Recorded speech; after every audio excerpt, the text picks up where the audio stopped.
To our top story now, European leaders are gathering in Brussels for a crisis meeting on Brexit. UK Prime Minister David Cameron is also there to discuss the way forward after last week's vote. The EU has been against Britain's exit, so pressure has been mounting to get the process going. Now, EU leaders have rejected informal talks as suggested by pro-Brexit campaigner Boris Johnson. The EU says Britain must invoke Article 50 of the EU, and that's the so-called divorce clause. Cameron is due to step down later this year, and the new Prime Minister will then take the process further. Well, let's get you an update now on that story. I'm joined live from London by CCTV's Richard Bestek. Richard, of course, European leaders, including David Cameron, are in Brussels for those key talks. What is Britain hoping will come out of today's negotiations?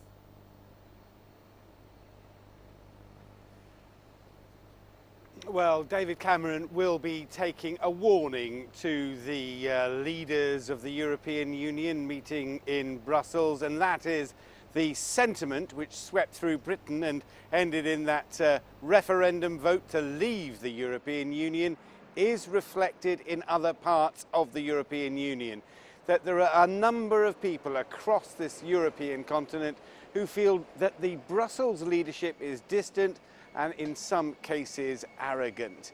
He said that he will be saying that they should take that on board. Now, inside the European Union Parliament today, we got a flavour of what kind of reception David Cameron would be getting. Nigel Farage, a member of the European Parliament from Britain, was warning the European Union that if it came to any kind of disagreement between Europe and Britain post-Brexit, then they would come off worse. Tantamount, I suppose, to threatening a trade war with a marketplace of 500 million people on Britain's doorstep. It's got to be said that his words were greeted with laughter. However, there was also words from the French National Front leader, Marine Le Pen, another member of the European Parliament, who said that referendum day in Britain was, she thought, Liberation Day. That's how she described it. Now, Jean-Claude Juncker, the President of the European Commission, the head man inside the Brussels bureaucracy, if you like, he was in abrasive form. He lamented the fact that Britain was departing, but when he was heckled by a British member of the European Parliament, he had this to say. Listen to his words. That's the last time you are applauding here.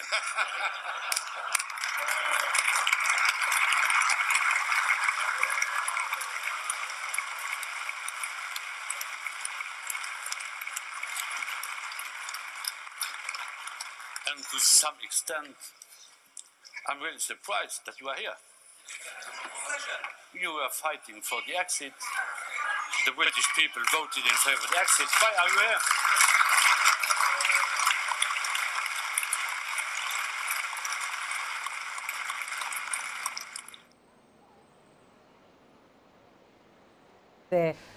Tell us, though. So there you go, Jean-Claude Juncker, the European president there, saying, making very clear that the reception that David Cameron will be receiving when he attends this summit in Brussels will be difficult. They will say, sad to see you go, but now is make your mind up time, get on with the negotiations. And Cameron will be saying, no, we're going to be taking our time. So a difficult reception ahead for David Cameron, the UK Prime Minister. Absolutely, and many people have been watching very closely to see what kind of reception he would receive, and perhaps that's because, you know, there's some speculation that the EU will make this exit as hard as possible for the British in order to sort of set an example to those that are also thinking about running their own referendum votes. This is something that US Secretary of State John Kerry has weighed in on. What can you tell us about that?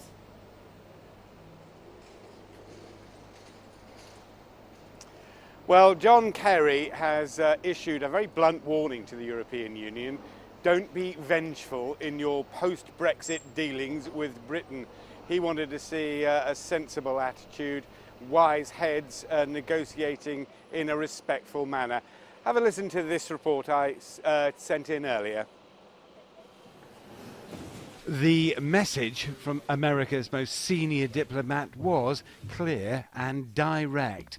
As European Union leaders stepped up pressure on the UK government to begin exit talks quickly, Kerry called for wise choices.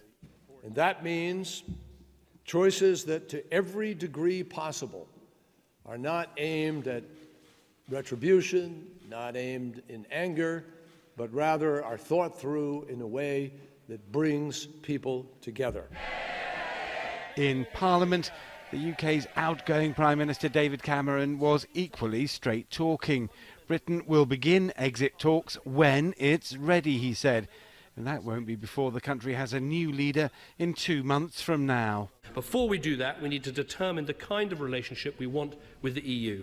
And that is rightly something for the next Prime Minister and their Cabinet to decide. Mr. Speaker, this is our sovereign decision, and it will be for Britain and Britain alone to take. Earlier, government ministers had arrived for a cabinet meeting amid a climate of crisis. The pound had resumed its historic slide in the wake of Britain's vote to leave the European Union, tumbling to a fresh 31-year low. That, despite attempts by Finance Minister George Osborne to calm the financial markets. Our economy is about as strong as it could be to confront the challenge our country now faces. It will not be plain sailing in the days ahead. But let me be clear, you should not underestimate our resolve. We were prepared for the unexpected, and we are equipped for whatever happens.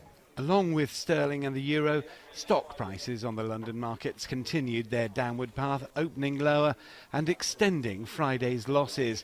Lead Brexit campaigner Boris Johnson, a possible successor to the departing Cameron, has broken his silence on what should happen next, talking up what he called the good news.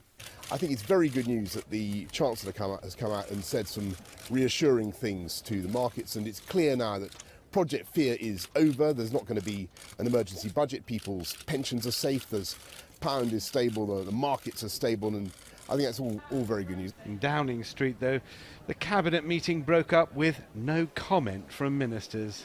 Home Secretary, how was the meeting? Leaving without saying a word, aware, though, that the country remains engulfed in a constitutional, financial and political crisis unprecedented here in peacetime. Richard Bestick, CCTV, Downing Street, London. Well, of course, this story is being followed very closely throughout the African continent too. Let's bring in CCTV's Deji Bedmus now. He joins us live from Lagos for more on this. Deji, of course, the dust is beginning to settle now that the news of the Brexit has spread worldwide. But of course, how have governments reacted, particularly there in Nigeria, to developments over the past few days? We understand, of course, markets have yet to settle since news of Brexit.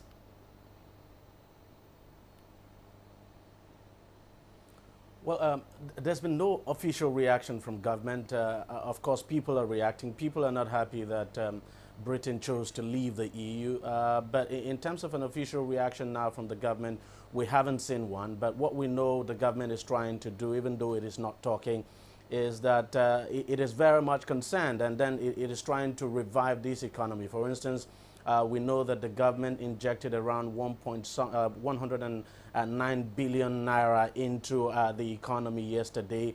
And there's no question at all that there's a huge concern here, because this is an economy that the government is trying to revive. And then if you looked at the bilateral trade relations now between Nigeria and the United Kingdom, projected to hit 20 billion pounds by 2020, now that could be affected. And another huge concern here is that as at last year, a huge chunk of foreign direct investment that came into this country actually came from the United Kingdom. That might also be affected. We're just waiting to see.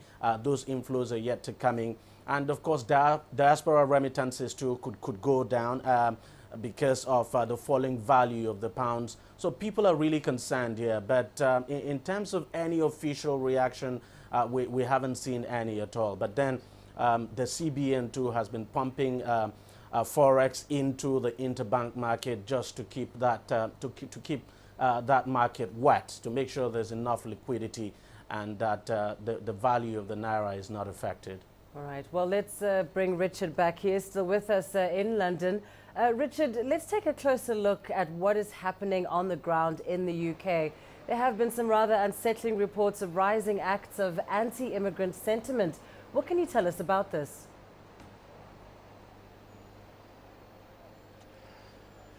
Well, according to the British police, there has been something in the region of a 57% rise in hate crime.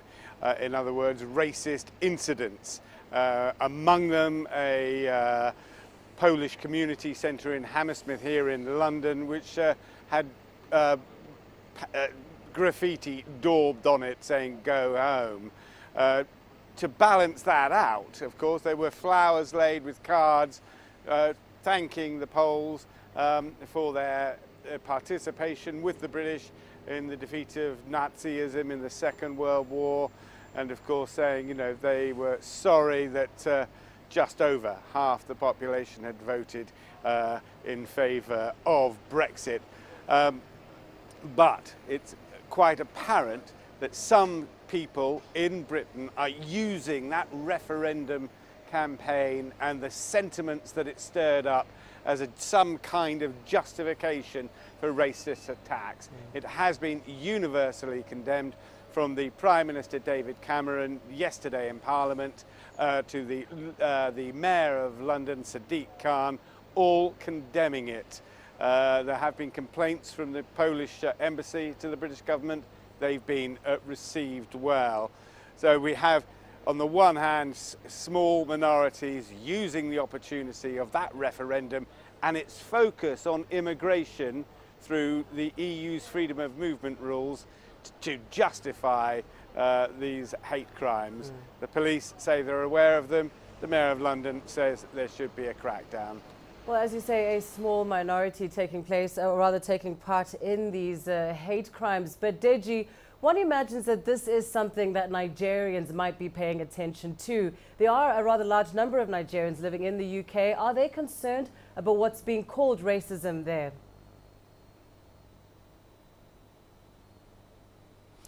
Well, you're absolutely right. There are quite a huge number of Nigerians living in the United Kingdom. According to the Central Association of Nigerians living in the United Kingdom, that's CANUC, is the Association of Nigerians now living there. It's the estimate that there are about 2 million Nigerians living in the United Kingdom, and the majority of them live in London. And, you know, if you look at the way London voted on Brexit, I mean, it tells you that majority of these Nigerians who are living in the UK wanted Britain to stay in the EU. I have spoken to quite a number of people who are my friends who live in the UK, and they're really concerned. They're not happy the way this has turned out. Majority of them told me they never expected that this was going to happen, and that they are concerned. Of course, they've always dealt with the issue of racism. It's always been a problem, but they think this might just escalate the situation. So some of them say they're very careful, they're monitoring the situation, and that, you know, they're just watching to see how this whole thing pans out. But in terms of this concern over the issue of racism, they think it's a big issue. And quite a number of them actually told me that they believe those who voted to leave the EU basically did so for reason bordering on racism and immigration. So we just have to wait and see what happens. But of course, there is a huge concern among the Nigerian community in the United Kingdom. I will leave it there for now. Thanks very much, Deji Badmus, live for us in Lagos, and of course Richard Bestick, live for us there in London. Well, all these meetings are taking place, of course, to prepare for that eventual split. CCTV's Jack Barton takes a closer look at the nuts and bolts of saying goodbye to Brussels. Britain's Prime Minister David Cameron says he will step down within a few months, leaving it to the country's next leader to begin divorce proceedings with the EU, despite pleas from Brussels to get on with it. Under the rules of the bloc's Lisbon Treaty, a breakup would be negotiated over 2 years. Some member states want to punish the UK to discourage others from leaving. Anti-EU sentiment is higher in France than the UK, so Paris is particularly keen to stop any chance of a Frexit referendum at home. But Germany may seek to help Britain retain some of its privileges at this week's Leaders' Summit. We will sit together as 27 and see if it's tenable from our point of view and according to our interests. And there is absolutely no reason to handle this without being sensible. The issue of passporting will need to be sorted out. That's the official term for the free movement of money across the EU. 40% of London's key financial sector deals with cross-border trade to the tune of about $27 billion a year. But the real headache begins when EU laws no longer apply. Thousands of pieces of legislation currently covered by the EU on everything from trade to food safety will now have to be rewritten back at Westminster. Then there's the variables, like Scotland's wish to remain in the EU.